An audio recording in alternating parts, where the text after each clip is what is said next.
السلام علیکم وبرکاتہ۔ الحمد للہ رب العالمین والعاقبۃ للمتقین والصلاة والسلام علی سید الانبیاء والمرسلین وعلی آلہ واصحابہ اجمعین، اما بعد فاعوذ باللہ من الشیطان الرجیم، بسم اللہ الرحمن الرحیم۔ قال اللہ تعالی فی القرآن العظیم والفرقان الحمید، شہر رمضان الذی انزل فیہ القرآن هدى للناس وبينات من الهدى والفرقان۔ آمنت بالله صدق الله العظيم، وقال الله تعالى في شان حبيبه الكريم إن الله وملائكته يصلون على النبي يا أيها الذين آمنوا صلوا عليه وسلموا تسليما۔ صل على سيدنا محمد وعلى آل سيدنا محمد وبارك وسلم، صلوا عليه صلاة وسلام عليك يا سيدي یا حبیبی یا رسول اللہ صلی اللہ تعالی علیہ وآلہ آلہ وصحبہ دائما ابدا۔ اللہ رب العزت کی دی ہوئی توفیق سے اس کے پیارے محبوب صلی اللہ تعالی علیہ وآلہ آلہ وصحبہ وبارک وسلم کے صدقہ طفیل میں آج ہماری اور آپ کی 16 تراویح مکمل ہو گئی، اور اللہ کے فضل سے 15 روزے مکمل۔ دعا کرو کہ 15 اور مل جائیں، آدھے روزے مکمل ہو گئے انشاءاللہ۔ اور کلام اللہ شریف کے 23 پارے 23 پاروں کی تلاوت مکمل ہو گئی آج۔ تفسیر کا جو رکوع چل رہا تھا، 3 رکوع مکمل ہو گئے تھے، چوتھے رکوع میں ہم اور آپ تھے۔ کل بات کی تھی حضرت آدم علیہ نبینا علیہ السلام کی تعلق سے۔ ایک بات ابھی چونکہ میں تراویح جب پڑھا رہا تھا تو ضمناً میرے دماغ میں یہ بات آئی تو میں کیے دیتا ہوں آپ سے یہ بات، کیونکہ ابھی دیکھا 10ویں تراویح تھی تو اس میں ایک متشابہ لگا، کیونکہ وہ متشابہ اس لیے لگا کہ وہ آیت 2 مقام پر ہے اسی وقت، وَأَبْصِرْهُمْ فَسَوْفَ يُبْصِرُونَ، یہ پہلے، اس کے بعد فَبِعَذَابِنَا يَسْتَعْجِلُونَ، پھر 3 آیات کے بعد پھر ہے وَأَبْصِرْهُمْ فَسَوْفَ يُبْصِرُونَ، پھر ہے سبحان ربک رب العزت عما یصفون۔ آپ لوگوں کو بہت زمانہ ہو گیا تراویح پڑھتے ہوئے، آپ لوگوں نے یہ بات محسوس کی ہوگی، یہ میں جو بات آئی ہے میں ابھی بتا رہا ہوں، یہ بات آپ نے محسوس کی ہوگی، یا آپ نے خود قرآن شریف پڑھا ہو تو یہ بات آپ محسوس کرتے ہوں گے کہ کبھی بھی جب بھی غلطی واقع ہوتی ہے قرآن پاک، یہ کوئی لفظ غلط ہوتا ہے یا متشابہ لگتا ہے تو انسان کی زبان چلتے چلتے لڑکھڑا جاتی ہے، رک نہیں پاتی، یعنی وہ غلط الفاظ اگر اس کی زبان سے نکلتے ہیں تو انسان کی زبان اس کو ادا نہیں کر پاتی۔ یہ قرآن پاک کا معجزہ ہے کہ اگر بندہ اپنی زبان سے جان بوجھ کر کے بھی غلط پڑھنا چاہے تو اس کی زبان پڑھ نہیں پاتی، اگر بندہ پڑھ بھی دیتا ہے تو ویسا الفاظ ادا نہیں ہوتا۔ یہ قرآن پاک کا معجزہ کہ اگر بندہ غلطی بھی کر پائے تو اس کی زبان کئی مرتبہ دیکھا ہو دوران تلاوت ایسا ہوتا ہے کہ زبان 2-3 مرتبہ ایسے لڑکھڑا گئی وہ الفاظ، تو اس کی وجہ یہ ہوتی ہے کہ وہ الفاظ غلط ہوتا ہے یا آگے کا پیچھے ہوتا ہے، تو قرآن کی یہ پاور ہے کہ اسے روک دیتا ہے، روک دیتا ہے۔ کبھی کبھی آپ تک پڑھتے ہوں گے تو مشاہدہ کرتے ہیں، یہ ہوتا ہے۔ تو اصل میں کیا ہے، ایک طرح کی آیات کئی مقام پر ہوتی ہے، ایک طرح کا موضوع کئی مقام پر ہوتا ہے، تو یہی متشابہ لگ جاتے ہیں کبھی کبھی کہ اس طرح کی آیات اس صورت میں بھی ہے، دوسری صورت میں بھی ہے، پھر تھوڑے سے الفاظ چینج کرتے ہیں تو اس طرح سے ہو جاتا ہے۔ جیسے یہ ابھی ذکر چل رہا حضرت آدم علیہ نبی علیہ السلام، ابلیس اور حضرت آدم علیہ نبی علیہ السلام کا ذکر پورے قرآن مجید میں 7 صورتوں میں آیا۔ کتنی صورتوں میں؟ 7 صورتوں میں ایک ہی طرح کا مضمون ہے۔ 7 صورتوں میں حضرت آدم علیہ السلام اور ابلیس کا ذکر، جیسے اس میں سورہ بقرہ میں بھی ہے، پھر 8ویں پارے کے اندر بھی ہے، آج بھی تلاوت ہوا ہے، آج بھی جب 16ویں تراویح تھی تو 16ویں تراویح میں یہی ذکر ہے حضرت آدم علیہ السلام اور ابلیس کا، اور سورہ رحمان میں بھی ذکر ہے۔ البتہ 7 سورتوں میں حضرت آدم کا ذکر ہے اور ابلیس کا بھی ذکر ہے۔ 14ویں پارے کے اندر بڑی تفصیل سے ہے، 14ویں پارے شروعات میں پہلے 2 رکوع میں بڑی تفصیل سے ابلیس کا اور حضرت آدم کا ذکر ہے۔ سورۃ الاعراف میں 8ویں پارے میں بہت تفصیل سے ذکر ہے۔ تو بات یہ چل رہی تھی کہ فرشتوں سے کہا گیا کہ آپ اب انہیں سجدہ کریں، انہیں حضرت آدم علیہ السلام۔ میں نے 2 وجہ بتا دی تھی، فرمایا وَإِذْ قُلْنَا لِلْمَلَائِكَةِ اسْجُدُوا لِآدَمَ فَسَجَدُوا إِلَّا إِبْلِيسَ أَبَىٰ وَاسْتَكْبَرَ وَكَانَ مِنَ الْكَافِرِينَ۔ اور یاد کرو جب ہم نے فرشتوں کو حکم دیا کہ آدم کو سجدہ کرو تو ابلیس کے علاوہ سب نے سجدہ کیا، اس نے انکار کیا، تکبر کیا اور کافر ہو گیا۔ اسجدوا لآدم، آدم کو سجدہ کرو۔ اللہ تعالیٰ نے حضرت آدم علیہ السلام کو تمام موجودات کا نمونہ اور عالم روحانی و جسمانی کا مجموعہ بنایا اور فرشتوں کے لیے حصول کمالات کا وسیلہ بنایا، تو انہیں حکم فرمایا کہ وہ حضرت آدم علیہ السلام کو سجدہ کریں۔ کیوں کہ اس میں حضرت آدم علیہ السلام کی فضیلت کا اعتراف اور ان کا اپنا معقولہ جو تھا اتجعل فیہا، کہ ایسے کو بنائے گا جو زمین میں فساد کرے، اس کی معذرت بھی ہے۔ بہرحال تمام فرشتوں کو سجدے کا حکم دیا گیا، ملائکہ مقربین سمیت تمام فرشتوں نے سجدہ کیا، لیکن شیطان نے سجدہ کرنے سے انکار کر دیا اور اس نے تکبر کے طور پر یہ سمجھتا رہا کہ وہ آدم علیہ السلام سے افضل ہے، اور اس جیسی انتہائی جیسے اس طرح کی انتہائی عبادت سے گزرنا اس کے لیے مشکل کام ہے۔ فرشتوں کا استاد تھا، مقرب تھا بارگاہ الہی کا، تو سجدے کا حکم دینا حکمت کے خلاف سمجھ رہا تھا یہ، حالانکہ یہ اس کا عقیدہ باطل تھا اور اللہ رب العزت کا حکم تھا کہ میرے نبی کو سجدہ کرو، تو سجدہ کیا، تمام ملائکہ نے سجدہ کیا۔ جانتے ہو اس میں حکمت کیا ہے؟ مفسرین اکرام نے بیان فرمایا جب اللہ پاک نے سجدے کا حکم دیا تو سب سے پہلے سجدے میں اپنی پیشانی کو حضرت جبریل علیہ السلام نے رکھا، اور کتنا بڑا یہ سجدہ تھا، بعض روایت میں 70,000 برس کا ایک سجدہ تھا، 70,000 برس۔ یہ جو ہر رکعت میں 2 سجدے ہیں یہ وہیں سے آئے ہیں، یہ سجدے جنت کا تحفہ ہے۔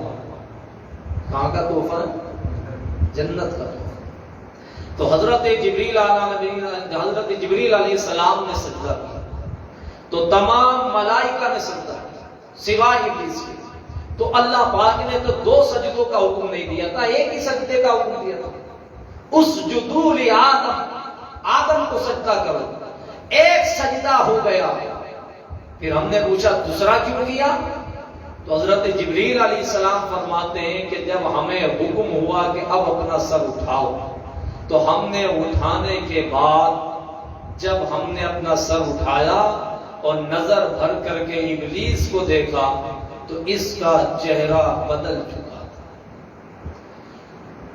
ہم نے اس کی شکل بدنما دیکھتے ہی فوراً اپنی پیشانی کو سجدے میں رکھا اور پہلا سجدے کا حکمن کیا کہ اللہ نے حکم فرمایا، اور دوسرا سجدہ شکرن کیا کہ اللہ تیرا شکر احسان ہے کہ ہم نے تیرے حکم کو مان کر اپنی پیشانی کو رکھا تو ہماری شکلیں نورانی رہی، اور جو اکڑ کے کھڑا ہو گیا اس کی شکل بگاڑ کے کھڑی کری۔ تو پہلا سجدہ حکمیہ ہے جو اللہ کی طرف سے ہوا، اسجدوا لآدم، اور دوسرا سجدہ شکر ہے۔ تو یہ ادا رب کو اتنی پسند آئی 2 سجدوں کی کہ نماز کی ہر رکعت میں 2 سجدے۔ اچھا، وہ جو سجدہ ہوا حضرت آدم علیہ السلام کو، وہ واقعی پورا سجدہ تھا جیسے سجدہ ہوتا ہے۔ کیا ہوتا ہے؟ سجدہ ہوتا ہے۔ دیکھیے سجدہ جو ہوتا ہے نا، انسان کا پورے جسم کا جو ڈھانچہ ہے نا، اسٹرکچر، وہ پوری طریقے سے اس کے اندر مصروف ہوتا ہے، تب جا کے سجدہ ہوتا ہے۔ انسان جب سجدے میں جاتا ہے تو پہلے یہ ہاتھ اپنے یہاں گھٹنوں پر رکھتا، پھر گھٹنوں کو زمین کے اوپر رکھتا، پھر گھٹنے رکھنے کے بعد اپنے ہاتھوں کو زمین پر رکھتا، پھر زمین پر رکھنے کے بعد اپنی ناک کو زمین کے اوپر رکھتا، پھر اپنی پیشانی کو رکھتا، کیا رکھتا ہے؟ پھر اپنی پیشانی کو رکھتا، یہ سجدے۔ اور اس کے بعد یہ ہاتھ اس طرح سے ہو، ناک زمین سے ٹکی ہو، پیشانی زمین پر لگی ہو، یہ گھٹنے زمین پر ٹکے ہوئے ہوں، یہ پاؤں کی انگلیاں اس طرح سے زمین پر ٹکی ہوئی ہوں۔ جب یہ تمام چیزیں ٹک جاتی ہیں تب جا کر کے مکمل سجدہ ادا ہوتا ہے، تب جا کے سجدہ ہوتا ہے۔ اگر ناک نہیں ٹکی ہے، زمین سے اونچی ہے، تو بہت سے لوگ کیا کرتے ہیں، سجدے ایسے کر کے پیشانی لگا لی اور اپنے متھا رگڑتے رہتے، ناک اونچی رہتی ہے، تو سجدہ نہیں ہوگا۔ کیا نہیں ہوگا؟ سجدہ نہیں ہوگا۔ خاص کر کے دیوبندی ملاؤں کو دیکھا ہوگا، ان کی پیشانی بہت کالی ہوتی ہے، ٹیکا لگا ہوا ہوتا ہے، جہنم کا ان کی مہر لگا ہوئی ہوتی ہے، اسٹام ان کے متھے پہ، دیکھنے کے بعد پتہ چل جاتا ہاں سرٹیفکیٹ مل چکا ہے۔ یہ کیا کرتے ہیں، یہ کبھی کبھی یہ کیا کرتے ہیں، یہ لوگ یہ کوئی چیز گرم کر کے بھی لگاتے ہیں، اور کبھی کبھی اس پہ، تاکہ لوگ اس میں یہ بہت بڑے نمازی صاحب ہم بھی، میں جانتا ہوں، میں کم سے کم 10 سال یا 11 سال، اس سے کم عمر سے، میں جب سے نماز فرض نہیں ہوئی ہے تب سے میں نماز پڑھ رہا ہوں الحمدللہ۔ کم سے کم مجھے 20 سال سے زیادہ ہو گئے، 20-25 سال نمازیں پڑھتے، مگر میری پیشانی بات ہے، آپ لوگوں میں سے کسی کو 40 سال، کسی کو 50 سال، مگر کبھی ٹیکا نہیں کرتا، ان لوگوں کو لگ جاتا ہے، سرٹیفکیٹ مل جاتا ہے، اسٹامپ لگا دیا جاتا ہے، کہا یہ سیل مہر، کیا کہتے ہیں، سیل مہر۔ تو اس طرح سے سجدہ نہیں ہوگا۔ خیر یہ مسئلہ ہے کہ اگر ناک اونچی رہی تو سجدہ نہیں ہوگا، پیشانی اونچی رہی تو سجدہ نہیں ہوگا، پیشانی لگنی چاہیے پہلے، اس کے بعد پھر کیا کریں گے، یہ سجدے میں جانے کا طریقہ کہ پہلے یہ گھٹنے لگے، پھر اس کے بعد ہاتھ لگے، پھر اس کے بعد ناک لگے، اس کے بعد پیشانی لگے، پھر جب سجدے سے واپس آپ اٹھیں گے تو بالکل الٹا ہوگا، پہلے پیشانی اٹھائیں گے، پھر ناک اٹھائیں گے، پھر ہاتھ اٹھائیں گے، پھر اس کے بعد گھٹنوں کے بل سیدھے۔ یہ سجدے کا طریقہ، یعنی آدمی انتہائی عبادت کا سلیقہ یہ ہے کہ سب کچھ قیام، قرات، رکوع سب کچھ کرنے کے بعد بندہ اپنے آپ کو بالکل جھکا کر کے اپنی پیشانی کو رب کی بارگاہ میں رکھ دیتا ہے، اور وہ عرض کرتا ہے، مولا یہاں تک آنا میرا کام ہے اور اس سجدوں کو قبول کرنا تیرا کام ہے۔ یہ رب کی بات ہے۔ تو وہ سجدہ جو تھا وہ بالکل واقعی سجدہ تھا۔ تو سجدہ شریعت میں 2 طرح کا ہوتا ہے، ایک سجدہ جس کو سجدہ عبادت کہتے ہیں، کیا کہتے ہیں، سجدہ عبادت، اور دوسرا سجدہ ہوتا ہے جس کو سجدہ تعظیمی کہتے ہیں، یعنی تعظیماً، عظماً سجدہ۔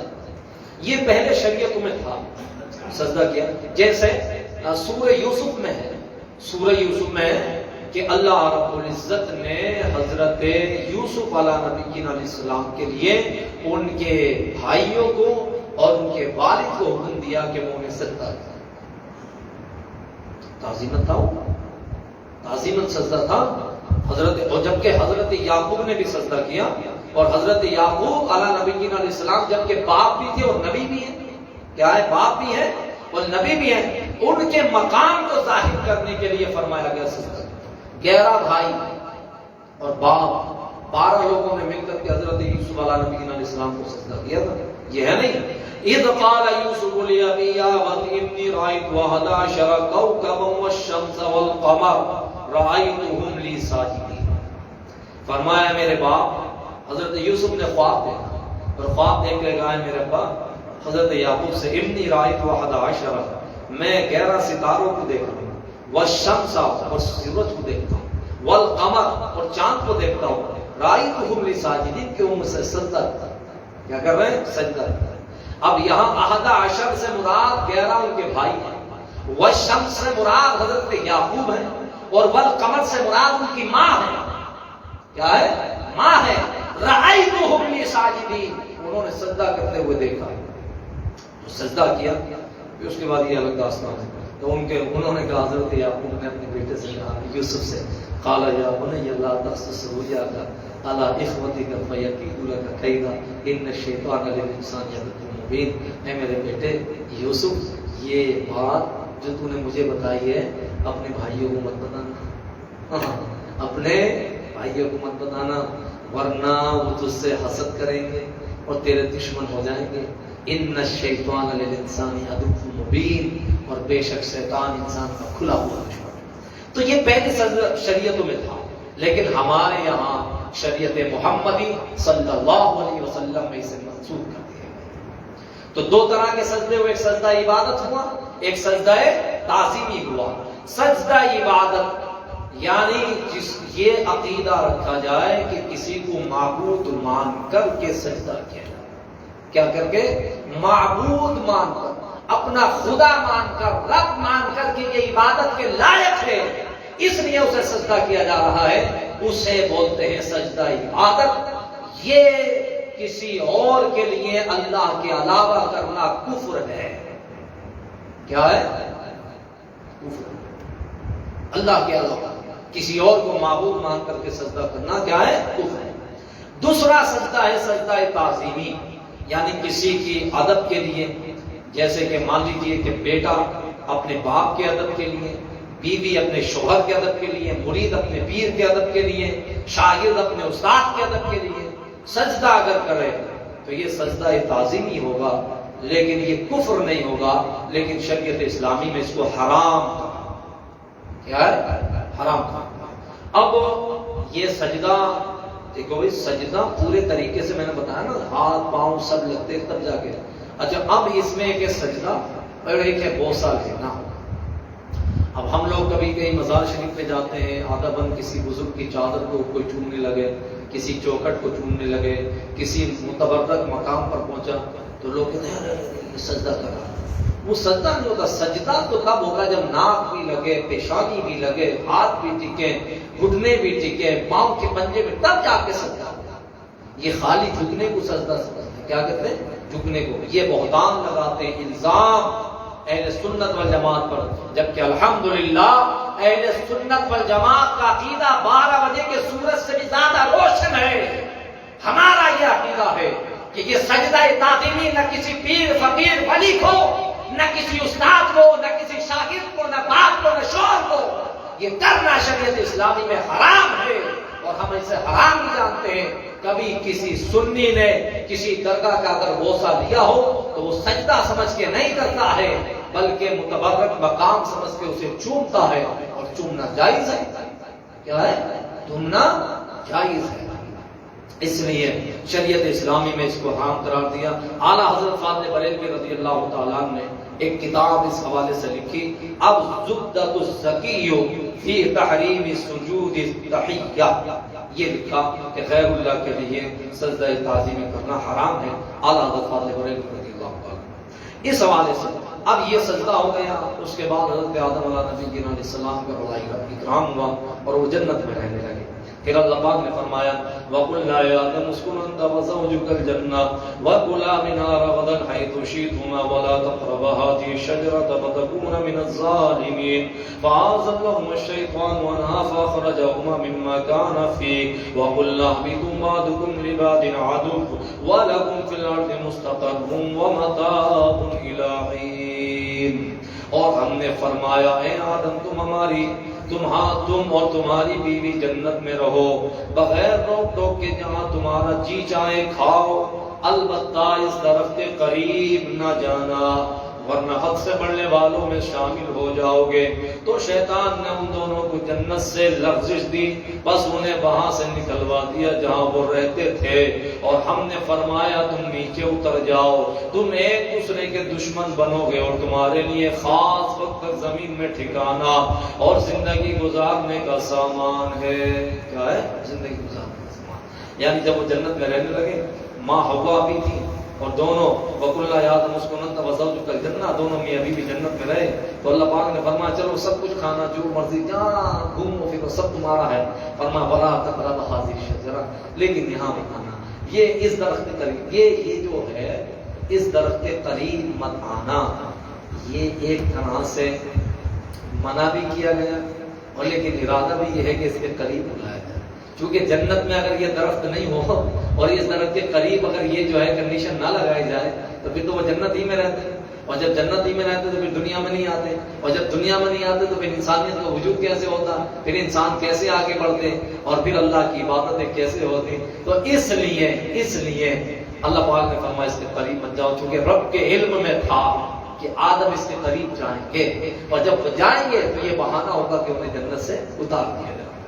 تو جانتے ہو اس کے بعد جب انہیں جنت سے وہ اس درخت کے قریب گئے، وہ گندم تھا، گندم کا پیڑ تھا. بعض روایت میں انجیل اس میں یہ جو ہے انگور کا بھی آیا ہے، لیکن زیادہ تر جو ہے گندم کا تھا.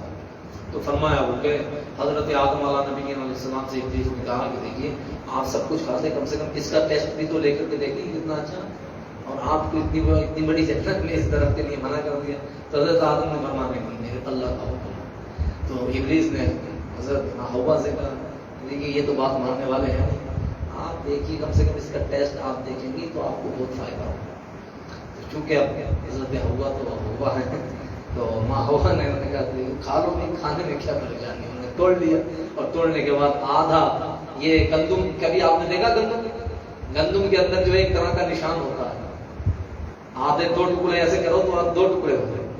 یہ حضرت ماں حوا نے توڑنے کے بعد اس میں نشان ڈالا، آدھا توڑ کر کے اپنے پاس رکھا، اپنے آپ نے کھا لیا، آدھا آدم کو کھلا دیا. یہ شیپ وہیں سے چلا. اب تو چونکہ پیداوار ہونے کی وجہ سے چھوٹا ہو گیا، لیکن پہلے بڑا ہوتا ہوگا.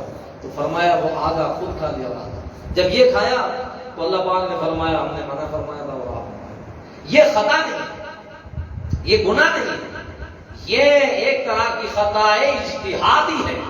اس خطا اجتہادی کے نتیجے میں رب جانتا تھا کہ زمین پر اتاروں گا تو مکہ بھی آباد ہونا ہے، مدینہ بھی آباد ہونا ہے، مسجد اقصی کو بھی آباد ہونا ہے، کوہ طور بھی بنایا جائے گا، سارا کچھ ہونا ہے، اس لیے اتارا گیا تھا. تو اللہ پاک نے فرمایا فَأَضَلَّهُمَ الشَّيْطَانُ وَنَفَخَ فَأَخْرَجَهُمَا مِمَّا كَانَ فِيهِ. دیکھو شیطان نے تم کو لغزش دے دیا. وَقُلْ اهْبِطُوا بَعْضُكُمْ لِبَعْضٍ عَدُوٌّ. چلو ایسا کرو اب تم جنت سے اتار، سب کو جنت سے اتار دیا. وَلَكُمْ فِي الْأَرْضِ مُسْتَقَرٌّ وَمَتَاعٌ إِلَىٰ حِينٍ. اور فرمایا دنیا میں تمہارے لیے ایک لمٹ ٹائم ہے، اس لمٹ ٹائم تک تمہیں رہنا ہے، اور تم جہاں سے گئے تھے تمہیں واپس پلٹ کر کے وہاں. ایک خاص بات آپ کو بتا دیں، جب حضرت آدم اعلیٰ نبینا علیہ السلام کو جنت سے اتارا گیا تھا تو ان کے پاس جنت کا لباس تھا پہلے، اور جب انہیں اتارا گیا تو جنت کا لباس ان سے اتار لیا گیا. کیا کر لیا گیا تھا؟ جنت کا لباس ان سے اتار لیا گیا. جب جنت کا لباس ان سے اتارا تھا تو جانتے ہو کیا ہے جنت کا لباس؟ کیسا تھا جنت کا لباس؟ جنت کا لباس آج بھی ہر آدم کے بیٹے اور بیٹی کے پاس موجود ہے. کیا تھا؟ حضرت آدم علیہ نبی علیہ السلام سے جب جنت کا لباس اتارا تو پورے جسم سے جنت کا لباس اتارا، لیکن کے بعد تھوڑی سی جگہ جنت کا لباس باقی رکھا تھا تاکہ یہ یاد رہے کہ یہ جنت کا لباس ہے. جب جنت میں تھے تو یہ جو انگوٹھے ہوتے ہیں اور یہ جو ناخون ہیں، یہ ناخونوں کے اوپر کا جو یہ شیپ یہ دیکھ رہے ہیں آپ، یہ جو ہوتا ہے کیا بولتے ہیں آپ کے کریول میں؟ یہی جنت کا لباس تھا. یہ اسکین، یہ اس طرح کے بال، یہ سب جنت کا لباس نہیں تھا. جنت کا لباس یہ تھا. جب اتارا گیا تو آدم نے اس کی مولا کچھ تو نشانی رہ گیا، تو یہ نشانی، یہ لباس چھوڑا تھا، یہ جنت ہی کا لباس ہے. اس لیے دیکھتے ہیں آپ پورا جسم انسان کالا ہو کیسا بھی ہو، یہ ہر انسان کا خوبصورت نظر آتا ہے. کبھی کالا نہیں ہوتا، بلیک آدمی ہو خوبصورت ہو، یہ ایک جیسا ہی ہر آدمی کا ہوتا ہے. یہ جنت کے لباس کا حصہ ہے. اس لیے علماء نے فرمایا ہے کہ جب کبھی ناخون تراشا کرو تو ناخون کاٹ کے ایسے پھینکا مت کرو، فرمایا کہ اسے دفن کیا کرو. کیا فرمایا؟ اسے صحیح جگہ مٹی میں کریت کر کے ڈالا کرو. فرمایا قیامت کے دن اسے بھی ساتھ میں انسان کو اٹھایا کرے، اور جب واپس جنت میں جائے گا انسان تو یہی انسان کا جنت لباس اسے واپس پہنا دیا جائے، ایک جیسا لباس، خوبصورت لباس. تو اتار دیا گیا. اب کیسے اتارا گیا، کب اترے، کہاں اترے، کیسے آئے؟ کیا کیا جنت سے لے کر کے آئے. بہت سارے پھل بھی لے کے آئے تھے جنت سے حضرت آدم, درخت بھی لے کے آئے, خوشبوئیں بھی لے کر کے آئے تھے, اپنے ساتھ لے آئے تھے. تو بہت سارا کچھ سامان لے کر کے آئے تھے جنت سے. کب لے کر کے آئے, کیسے آئے, کہاں اترے, کتنے دن تک روئے, یہ کل انشاءاللہ تعالیٰ کل کی تقریر میں بیان کریں گے. اللہ پاک مجھے بھی اور آپ